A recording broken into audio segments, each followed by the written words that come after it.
This video is a comprehensive lesson on the concept of stoichiometry and how we can use dimensional analysis to calculate stoichiometric relationships. The word stoichiometry is big and foreign sounding, and for this reason, it puzzles many students. But when we break the idea down to its basics, as we will do in this video, you will realize that it's really a simple concept hiding behind a big word. Let's start with its definition. Stoichiometry refers to the relationships among the quantities of substances taking part in a chemical reaction. The information is represented by the coefficients, which are generally whole numbers in a balanced chemical equation. Note that when no coefficient is shown in front of a substance in a balanced chemical equation, it is understood to be 1. In this reaction, for example, the coefficients are 1, 2, 1, 2, indicating a specific ratio of the amount of CH4 to O2 to CO2 to H2O. But without units, how are we to figure out these amounts? To understand the concept, we will look at a more familiar format of a chemical reaction, a recipe for a cake. We will then use it as an analogy to draw out information from the less commonly encountered chemical equation. No doubt you've all had the fun experience of following a recipe and baking a cake. The recipe expresses precisely the amount of substances you need. You get the ingredients, measure them out, then you mix them. To get your final product, you add heat. Do you accept that the baking of a cake constitutes a chemical reaction? Well, if nothing else, the creation of a gas alone should convince you that it is. So, if, as we have said, baking a cake is a chemical reaction, then let's take this recipe and write it as a chemical equation. And let's not forget to include as a reactant the heat that is required to bake the cake, and as product, the carbon dioxide gas that is created, causing the cake to rise, and the water vapor that is released due to evaporation from the wet batter. This presentation, unlike a chemical equation, has units included, and you notice the units are not consistent. We have cups and teaspoons, we have milliliters, and sometimes, as with the eggs, we just have a number quantity. The problem here is that we are unable to compare quantities in terms of mass ratios. To enable us to do that, we will rewrite the recipe and present all amounts in terms of mass, using the unit gram. This gives us two identical recipes in different units. Writing the recipe like this allows us to play around with amounts and to calculate how many cakes we can make if, for example, we only have 600 grams of sugar, but more than enough of all the other ingredients. In other words, we are limited by the amount of sugar we have on hand. When calculations involve simple ratios, they can be easily done in our head. Here's how the thinking would go. 300 grams of sugar is 1.5 cups, and that gives me 1 cake. To go from 300 grams to 600 grams, I will need to multiply all numbers by 2. My 600 grams of sugar will be 3 cups, and that will produce 2 cakes. The logic would look like this on paper. If 300 grams of sugar is equal to 1.5 cups, and 1.5 cups of sugar produce 1 cake, then 300 grams of sugar is also equal to 1 cake. Now, to go from 300 grams to 600 grams, I will need to multiply all numbers by 2. My 600 grams of sugar will be 3 cups, and that will give me 2 cakes. No doubt, most of you recognize this as a math ratio and proportion problem. If you were asked to show your work mathematically, you might set up the information as equivalent fractions and solve for the unknown using cross multiplication, a technique also known as the fish method. You can do it quickly using numbers only, or you may prefer to show your work in a more elaborate way that gives more information. When you recognize that all amounts given in this recipe are ratios, you will realize you can perform similar calculations for any and every combination of ingredients and products. For example, 2.5 cups of self-rising flour is equivalent to 340 grams. Using proportionate amounts of all other ingredients, you will produce 1 cake which is equivalent to 851 grams.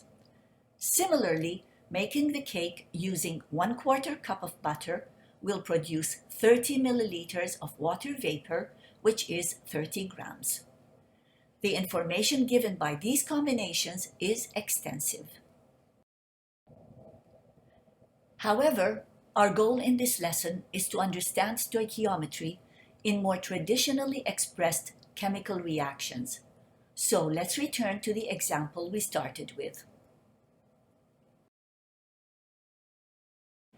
Once again, we note the absence of units and remind ourselves that by convention in chemistry, which is basically a set of grammar rules, the unexpressed unit is understood to be moles or molecules. We can use a periodic table to convert moles to the mass unit gram, and like we did with our cake recipe, we will rewrite this chemical equation to bring to the front some very handy information. Of course, we know that this is not the proper way to write chemical equations. And if it isn't, then how can we flit from one item to the next to see how many grams of one substance will produce how many grams of another? You can do it by using formulas, which is a rather elaborate and somewhat confusing method, or you can do it by using the dimensional analysis technique, which is straightforward, algorithmic, and actually quite mindless. Though I will introduce the formulas and talk a little bit about them, I think I've made it clear that the latter is my preferred method. So in this video, I will show you how to use dimensional analysis to solve stoichiometry problems. The lesson here is comprehensive, but you might also want to examine other applications of dimensional analysis. For more on that, please check out my YouTube video, Science Easyfied Dimensional Analysis. Its link is given below in the description. At this point, a quick review of the structure of a chemical equation will help. All substances in a chemical equation are expressed using conventional symbols and formulas.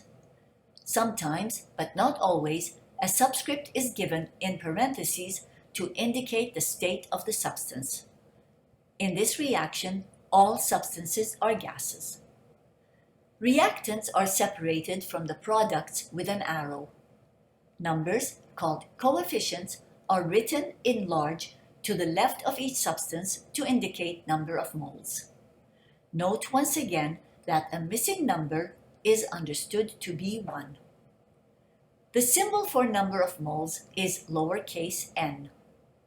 I had mentioned before that coefficients also indicate number of molecules, but here, in an effort to keep the lesson simpler, we will not concern ourselves with that.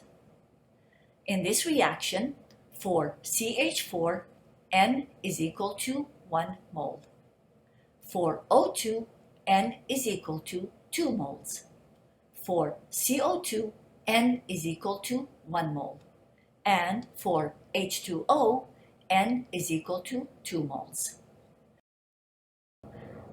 The information given by these coefficients is extremely useful. Primarily, we can view them as ratios, and present them as such, giving us what is called the molar ratio. The molar ratio gives direct relationships among the amount of substances in a reaction. And though the most obvious of these relationships is the reference to the number of moles, they can be converted to the amount of mass. The combination of moles and mass is found in the concept of the molar mass.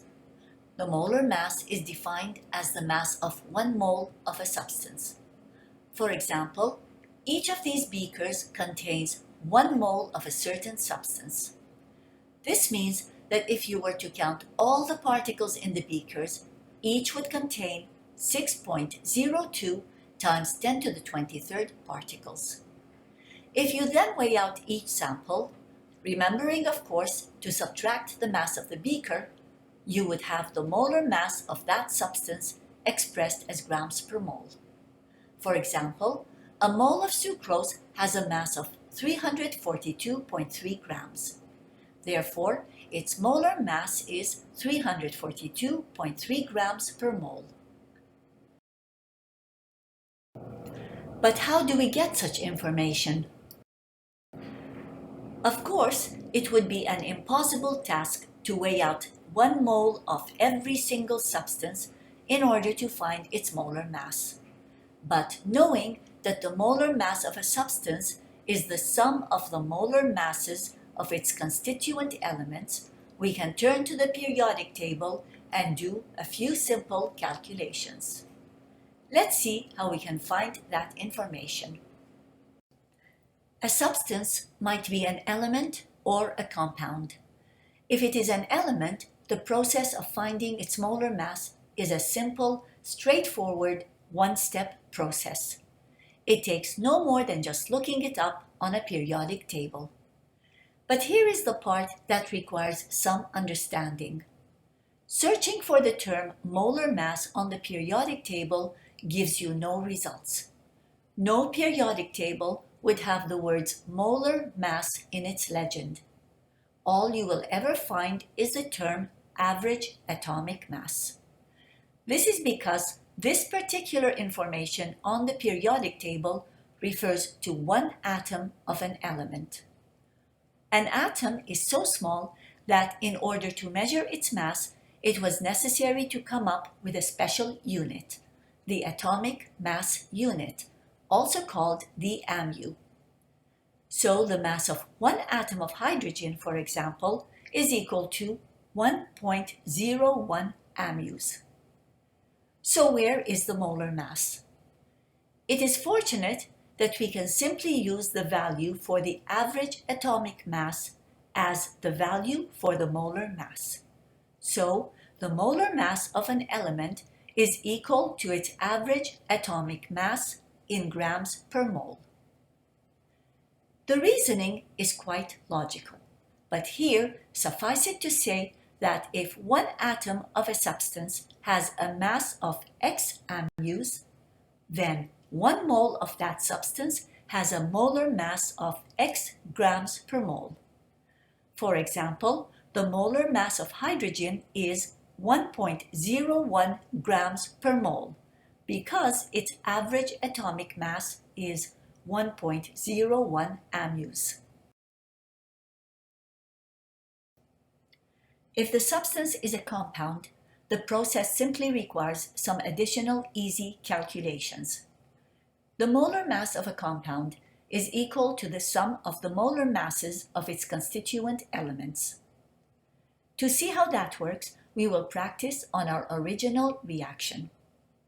For the moment, we will put away the information about the number of moles and focus on calculating the molar mass of each substance in the reaction. You should have no trouble identifying each as a compound and not an element.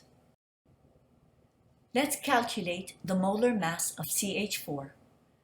The molar mass of CH4 is equal to the molar mass of carbon plus 4 times the molar mass of hydrogen.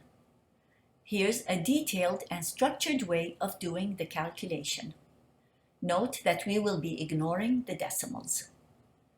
Generally, the symbol for molar mass is uppercase M. But because in chemistry, uppercase M can also stand for molarity and mega, I will use two capital M's to denote molar mass.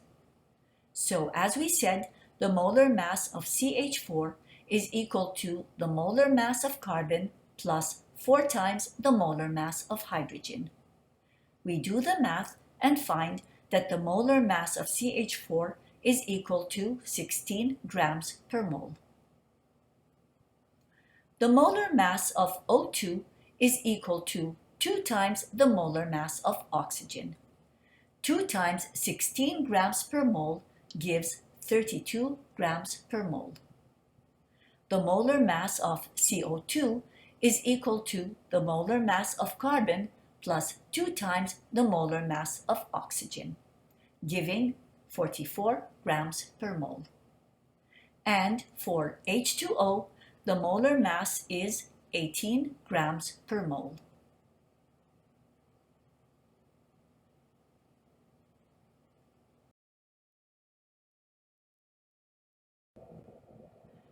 Now that we have the number of moles and the molar mass for each substance, we can use this data to calculate the mass.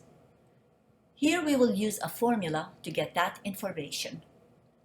The relationship between mass, number of moles, and molar mass is expressed by the formula M is equal to N times MM, where M is mass in grams, symbol lowercase g, N is number of moles in moles, symbol MOL, and MM is molar mass in grams per mole, symbol G/MOL. However, before we start doing any calculations, let's tabulate this information and review some really important terminology that will help you work through the formula. When working with formulas, it is important to differentiate between the terms variable and unit, and to note that in chemistry, all variables and units have symbols. The three variables of interest are mass, number of moles, and molar mass. Let's fill out the rest of the table from the information we have on hand.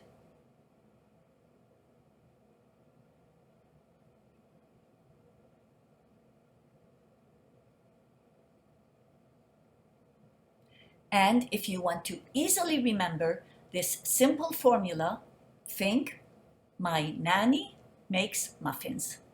Hee hee! Good one!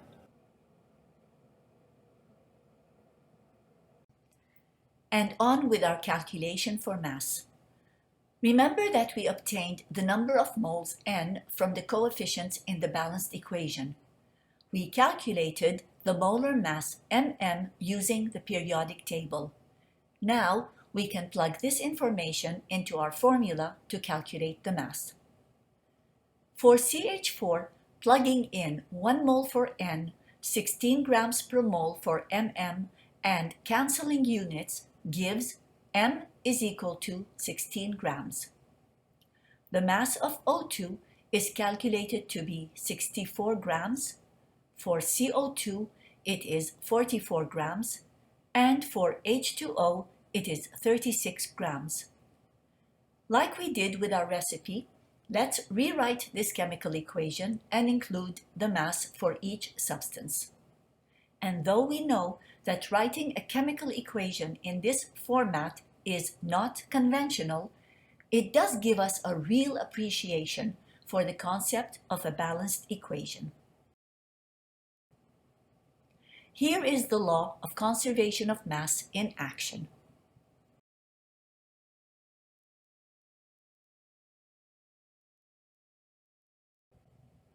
When you convert the number of moles as represented by the coefficients to mass, you can compare the total mass of the reactant to the total mass of the product, and note that the two are equal. During the chemical reaction, nothing was lost, nothing was gained. Only a transformation of substances took place.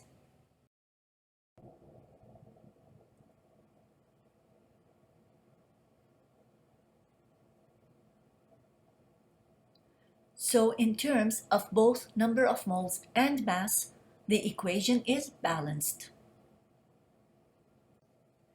If we lay out the equations in these two styles as we did with our recipe, we can easily note the relationships among the quantities of substances.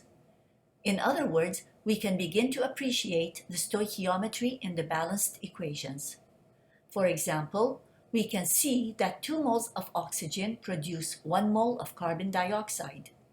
In terms of mass, this means that 64 grams of oxygen produce 44 grams of carbon dioxide, which concludes that 2 moles of oxygen produce 44 grams of carbon dioxide.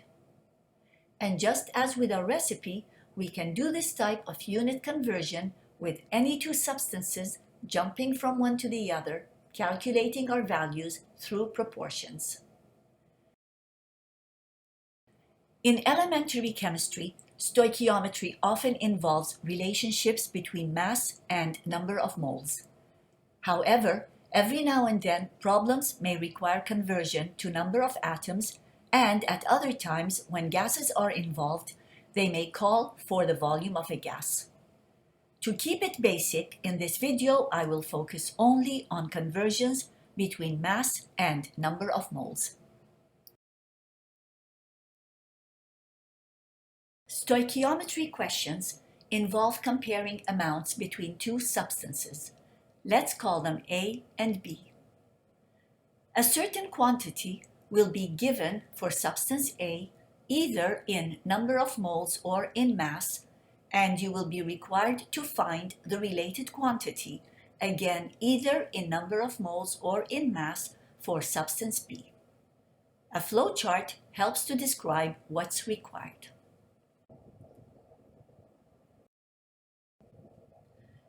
We'll use the chemical equation we have been working with to review the different types of questions. In all the upcoming examples, we will make CH4 our substance A and CO2 our substance B. There are 3 main types of questions, and I will list them from easiest to most complex. The easiest, most straightforward type of question involves relating number of moles of A to number of moles of B. A sample question for this specific reaction would be, how many moles of carbon dioxide CO2 will be produced from X moles of methane CH4? In other words, given X moles of methane CH4, find the number of moles of carbon dioxide CO2 that will be produced. This type of question gives information in moles and asks for an answer in moles. It will be a setup that requires only one step.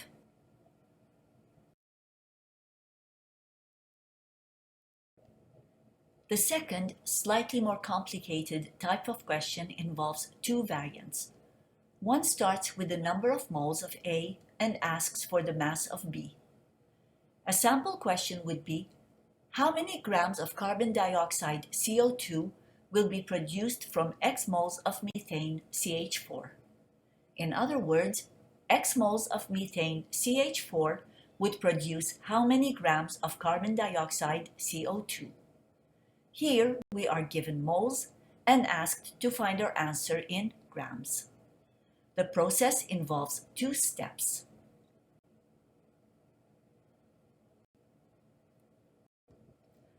The second variant gives the mass of substance A and asks for the related number of moles of substance B. An example is, how many moles of carbon dioxide CO2 will be produced from X grams of methane CH4? In other words, X grams of methane CH4 would produce how many moles of carbon dioxide CO2? Here we are given grams and asked to find our answer in moles. Going from grams to moles also involves 2 steps. And finally, we have the third type of question, going from mass of substance A to mass of substance B. Here is a sample problem. How many grams of CO2 will be produced from X grams of CH4? To solve it involves 3 steps.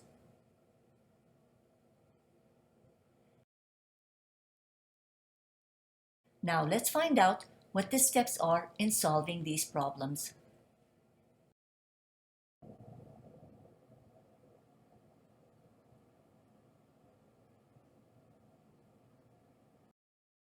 In all of them, the use of 2 concepts will lead to the solution.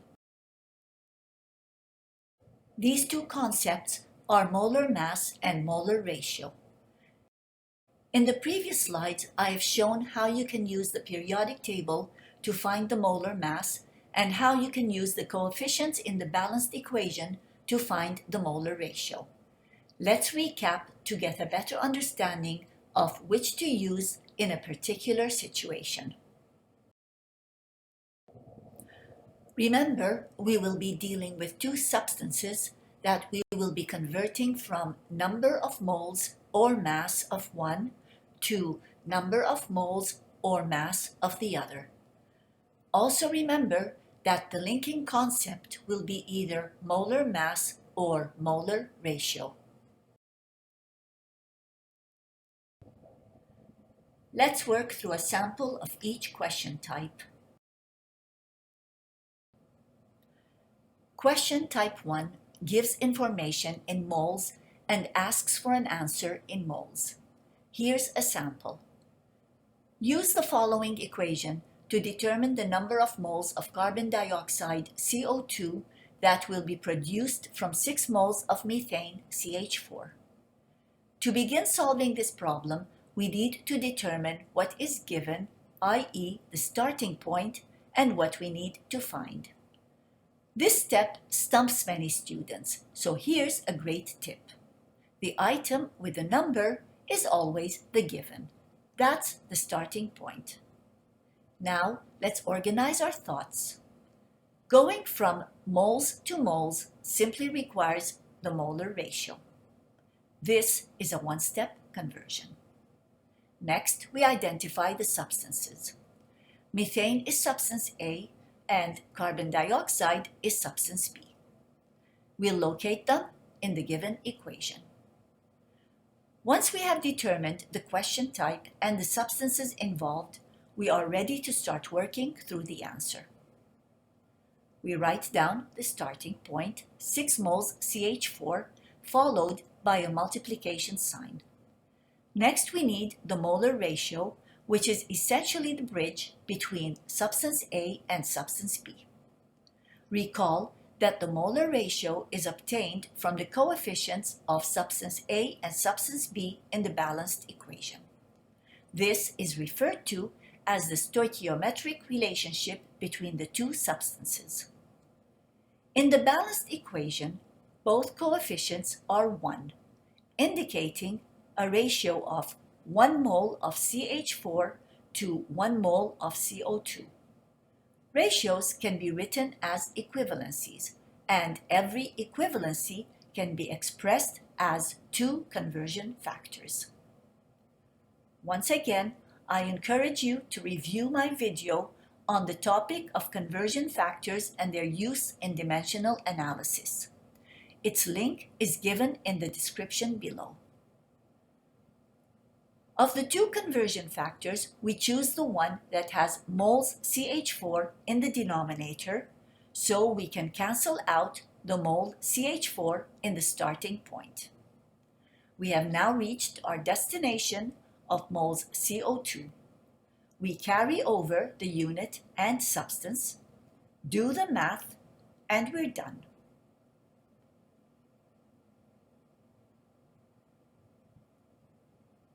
The answer is 6 moles of methane CH4 produces 6 moles of carbon dioxide CO2. Question type 2A gives information in moles and asks for an answer in grams.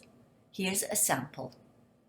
Use the following equation to determine the mass in grams of carbon dioxide CO2 that will be produced from 3 moles of methane CH4.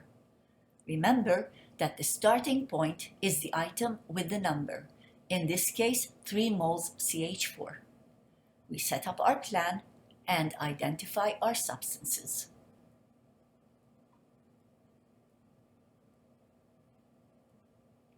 To go from moles of substance A to grams of substance B will require 2 steps.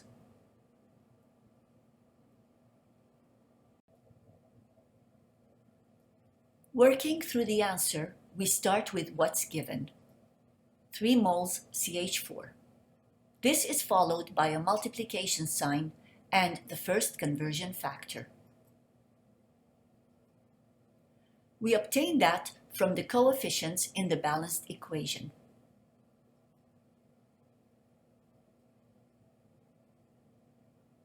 We choose the conversion factor that contains moles CH4 in the denominator, so we can cancel out units. This step is the bridge to CO2, which is our substance B. Now all we need is the appropriate conversion factor obtained from the molar mass of CO2.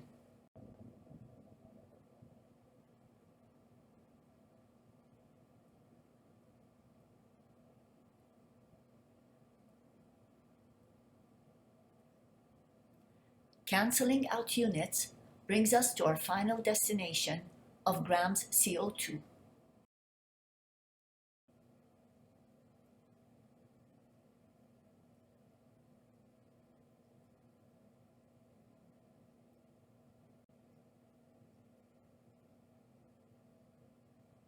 Our final answer is 3 moles of methane CH4 will produce 132 grams of carbon dioxide CO2.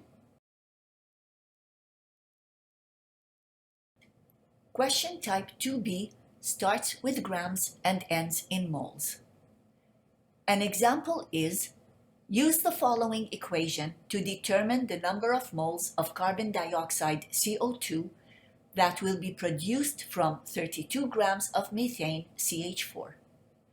The starting point is 32 grams of methane, and we want to end with moles of carbon dioxide.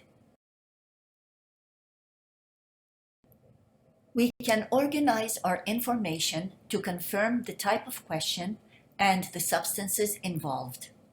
This is a mass to number of moles question involving CH4 and CO2. It is a 2-step conversion process. We'll work through the answer as we did with the previous examples. The starting point is 32 grams CH4 followed by a multiplication sign and the appropriate conversion factor for the molar mass of substance A.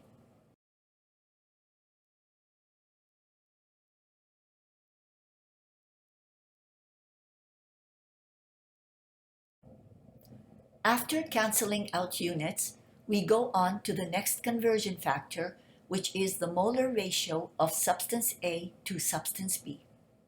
We choose the one that has the appropriate denominator and cancel units.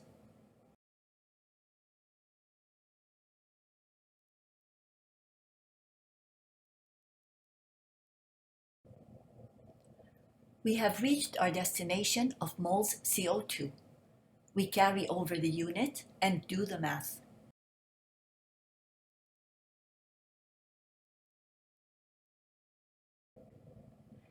And we have our final answer.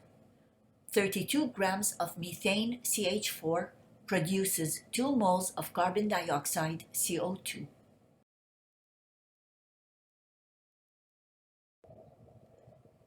Type 3 questions require conversion from grams to grams. For example, use the following equation to determine the mass in grams of carbon dioxide CO2 that will be produced from 8 grams of methane CH4. We set up the plan in the usual way, identifying substance A and substance B, and note that this will be a 3-step conversion.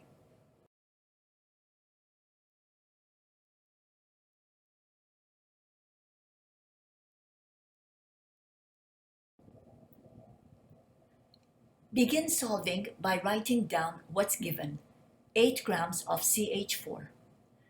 The dimensional analysis process starts with the appropriate conversion factor of the molar mass of substance A.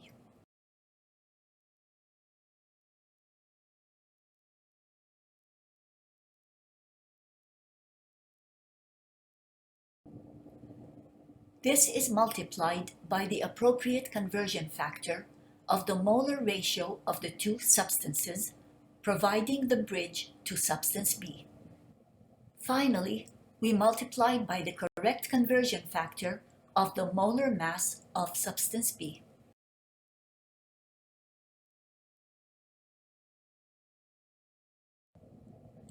We are at our destination of grams CO2.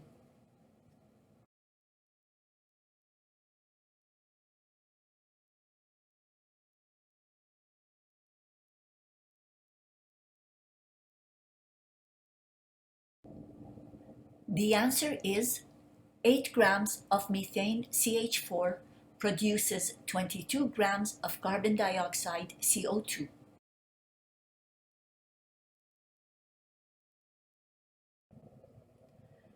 In this next section, I want to go through the answers to the 4 questions we have just solved. Though the exercise may seem redundant, it is critical in understanding the structure of unit analysis and in appreciating its use in stoichiometry. Let's examine the answer for our sample question type 1. In this one-step procedure from moles to moles, we only need to bridge the two substances A and B using the molar ratio. Molar mass is not required, and therefore the use of the periodic table is not necessary. Next, let's examine the setup we had for our answer, clean it up, remove the numbers and the specific substances, and make it generic. Notice how neatly we move from moles A to moles B using dimensional analysis. The procedure is logical, giving a nice, neat, straightforward, and uncluttered answer.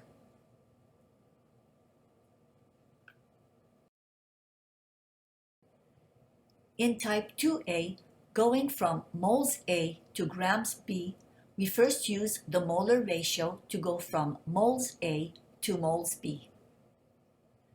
This step is followed by the molar mass of B. As we did with the previous example, let's turn this setup into a generic format.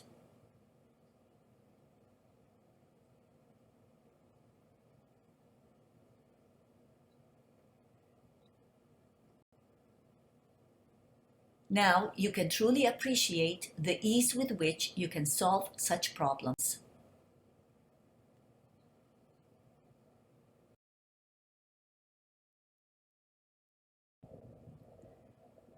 Type 2B questions are similar to Type 2A, but in this case, we start with grams of A and end with moles of B. Here, the first conversion factor is molar mass, and the second is molar ratio. Let's boil this setup down to its generic form and see how we got from grams A to moles B in 2 steps.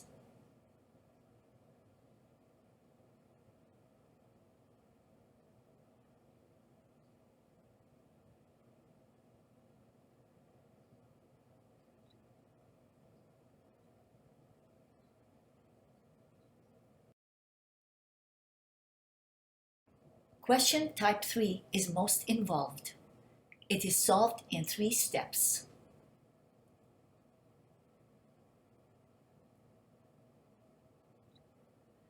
Changing the solution into a generic format will really help you appreciate the pattern for its logic and simplicity.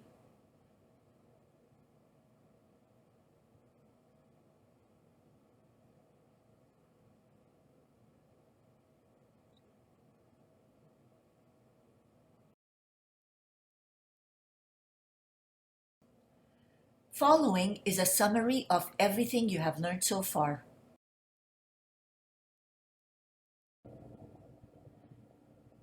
To go from number of moles of substance A to number of moles of substance B, you will use the molar ratio.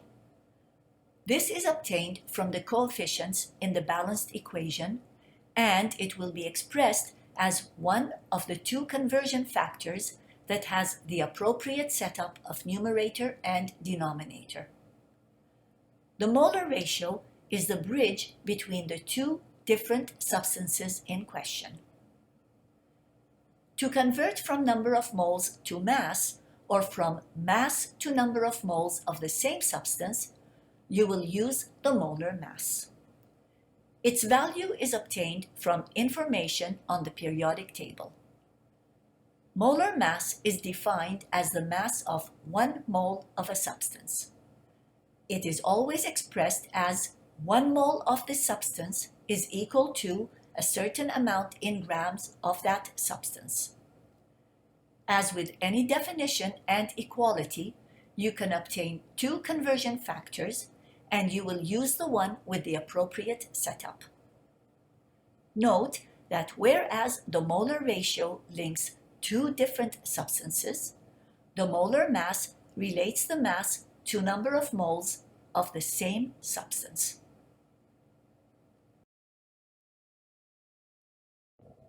Now you try it. The next 12 questions are structured so you can practice all the types of questions we've discussed. For each of them, you can pause the video, work through the answer on your own, then click to resume the video and to check your answer. Questions 1 to 4 are moles to moles questions. They will all use the following equation for the Haber process of making ammonia. Question 1. If 6 moles of hydrogen react, how many moles of ammonia can be produced? Now pause the video and work through your answer. Check your answer against this setup and make sure you have all the steps.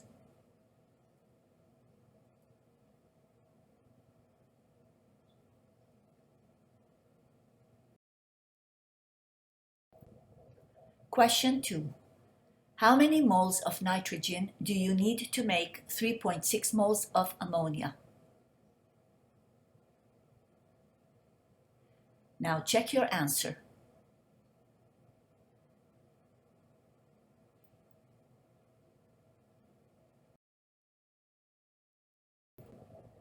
Question 3. If you use 4.7 moles of nitrogen, how many moles of hydrogen would you need?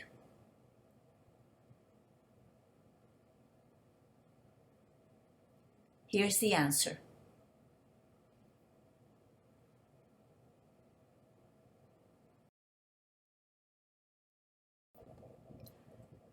Question 4.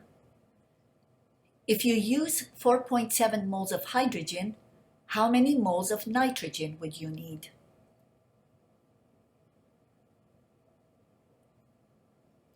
Check your answer.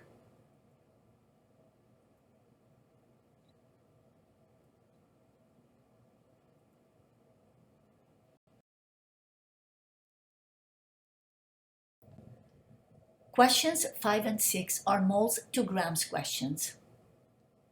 We'll use the same equation for the Haber reaction. Question 5. How many grams of nitrogen do you need to make 78 moles of ammonia?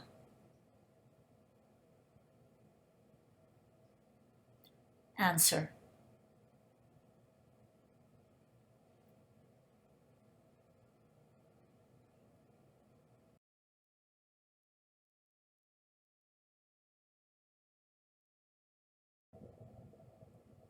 Question 6. If 8.0 moles of nitrogen react, how many grams of ammonia can be made? Here's the answer.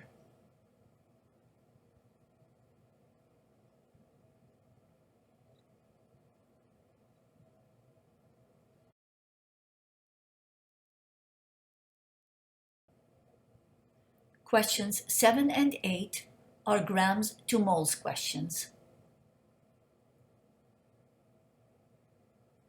we'll use the same equation. Question 7. How many moles of nitrogen do you need to make 85 grams of ammonia? Here's the answer.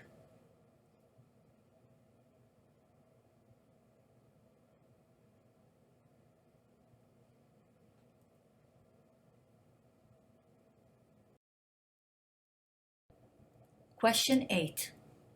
If you use 45 grams of hydrogen, how many moles of ammonia can you make? Check your answer.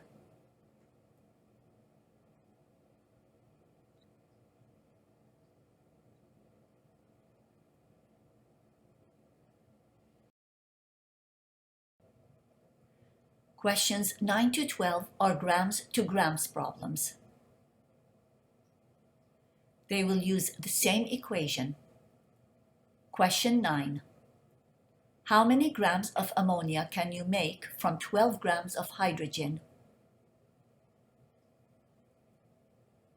Check your answer.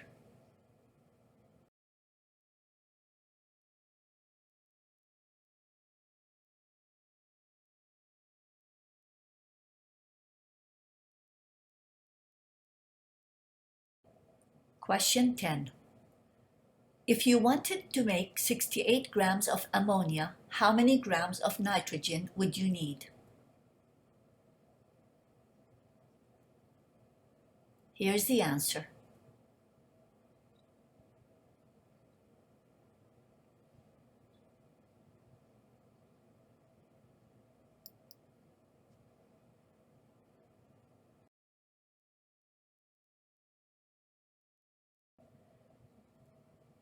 Question 11. If you wanted to make 68 grams of ammonia, how many grams of hydrogen would you need? Here's the answer.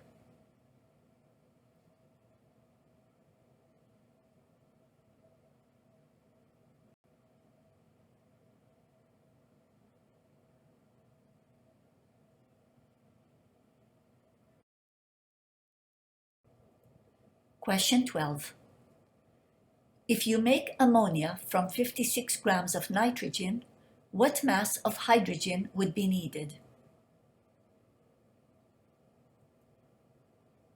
Check your answer.